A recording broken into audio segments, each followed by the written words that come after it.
Hello guys, welcome back to our YouTube channel. So guys, क्या आप भी merchant navy join करना चाहते हो? अगर आपको इसका प्रोसेस नहीं पता है सो माय डियर फ्रेंड्स, मैं लेके आ गया हूँ बहुत बढ़िया वीडियो।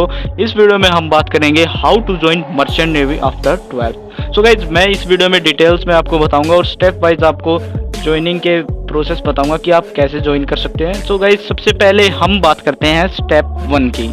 सो गाइस, में हमें सबसे पहले देखना होगा एलिजिबिलिटी क्राइटेरिया। सो गाइस, सबसे पहले एलिजिबिलिटी क्राइटेरिया में आता है कि क्वालिफिकेशन क्या है।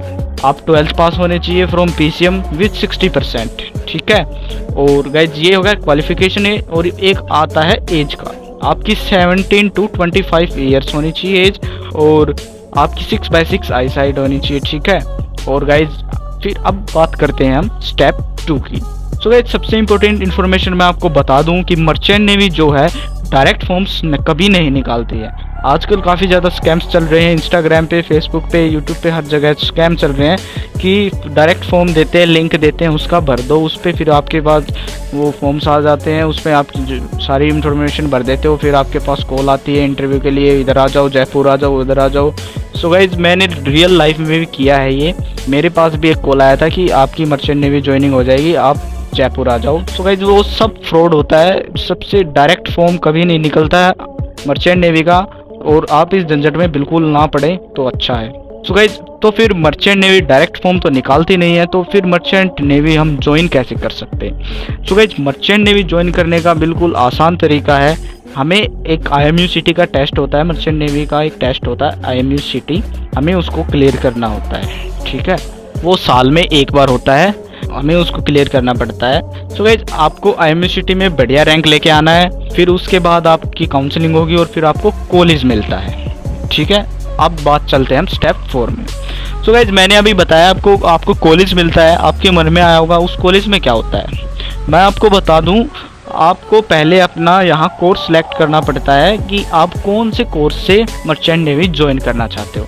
अगर आप डेक ऑफिसर बनना चाहते हैं तो आपको DNS diploma in nautical science करना होगा। 1 ईयर का DNS का ये जो कोर्स होता है, ठीक है। और BSc नॉटिकल साइंस होती है, ये 3 साल की होती है, ठीक है। ये आप डेक ऑफिसर बनने के लिए कर सकते हैं। और अगर आपको इंजन ऑफिसर बनना है तो आप BTech वगैरह करके आप कर सकते हैं। और अगर आपको GP रेटिंग के थ्रू जाना है तो आप 10th के बाद भी जा सकते हो। और अगर आपको ऑफिसर रैंक पे जाना है तो फिर आपको गाइज अब 12th के बाद ही जाना पड़ेगा। GP रेटिंग होता है 10th के बाद भी होता है, 12th के बाद भी होता है, ठीक है। तो मैं आपको प्रेफर करूँगा आप DNS में जाएं, या BSc या DNS करें, या BSc नॉटिकल साइंस करें, या आप इंजन ऑफिसर बने या इंजन के उसमें जाएं, ठीक है। सो गाइस, इन कोर्स की अलग अलग फीस होती है, अलग अलग इंस्टीट्यूट्स में। काफ़ी सारे इंस्टीट्यूट हैं, आप गूगल पे सर्च करेंगे तो आपको मिल जाएंगे। अगर आप चाहते हैं कि मैं टॉप इंस्टीट्यूट और कॉलेज बताऊं तो कमेंट डाउन कर देना, मैं आपको बता दूंगा। और गाइज, अगर DNS करते हो तो गाइज, अगर आप इंस्टीट्यूट में DNS करते हो तो आपके पास डिप्लोमा इन नॉटिकल साइंस के साथ साथ आपको सबसे पहले एक स्पॉन्सरशिप आपके पास होनी चाहिए। DNS में स्पॉन्सरशिप बहुत ज़्यादा इंपॉर्टेंस रखती है।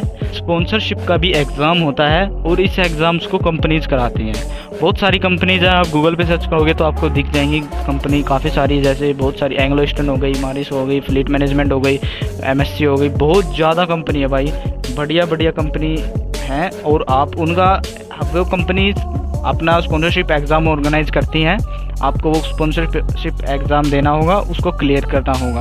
अब उस एग्ज़ाम का क्या मेथड रहता है, वो एग्ज़ाम ये यहाँ काम आता है कि आपका जो एग्ज़ाम होगा वो पहले तो ऑनलाइन पे कंप्यूटर पे होगा, फिर उसके बाद आपका इंटरव्यू होगा, फिर उसके बाद आपका मेडिकल वगैरह होगा, फिर उसके बाद आपके पास स्पॉन्सरशिप आ जाएगी उस जिस भी कंपनी की।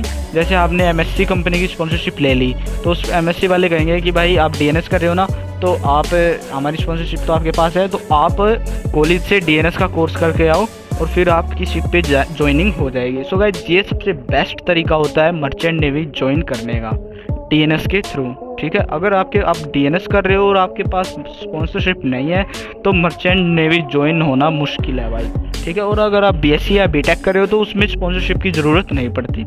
और ये था गाइज फंडा, क्योंकि DNS में हमें टाइम कम लगता है ज्वाइनिंग में, पर स्पॉन्सरशिप लगती है। पर BSc और BTech में स्पॉन्सरशिप की ज़रूरत नहीं होती। आप बढ़िया से यूनिवर्सिटी में बढ़िया सी रैंक लेके आओ और कॉलेज में इंस्टीट्यूट में अपना वो कराओ एडमिशन, और वहाँ से बीएससी या बीटेक करो। फिर उसके बाद आपके कॉलेज एक बात ध्यान रखना, कॉलेज की परफॉर्मेंस देख लेना, प्लेसमेंट क्या है वहाँ की, प्लेसमेंट बढ़िया होनी चाहिए, फिर आपके पास अच्छा स्कोप रहेगा। तो गाइस ये थी डिटेल्स इसकी ज्वाइनिंग की। और अगर आपको और भी कुछ डाउट्स हैं, कुछ क्वेश्चंस वगैरह हैं आप पूछना चाहते हैं, तो प्लीज़ आप कमेंट डाउन कर देना, मैं आपका रिप्लाई जल्द ही दूंगा कमेंट्स का। और आई होप आपको वीडियो पसंद आई होगी, पसंद आई है तो वीडियो को लाइक कर देना, चैनल पर नहीं हो तो सब्सक्राइब जरूर कर देना। मिलते हैं आपको किसी और नेक्स्ट वीडियो में, तब तक के लिए जय हिंद दोस्तों।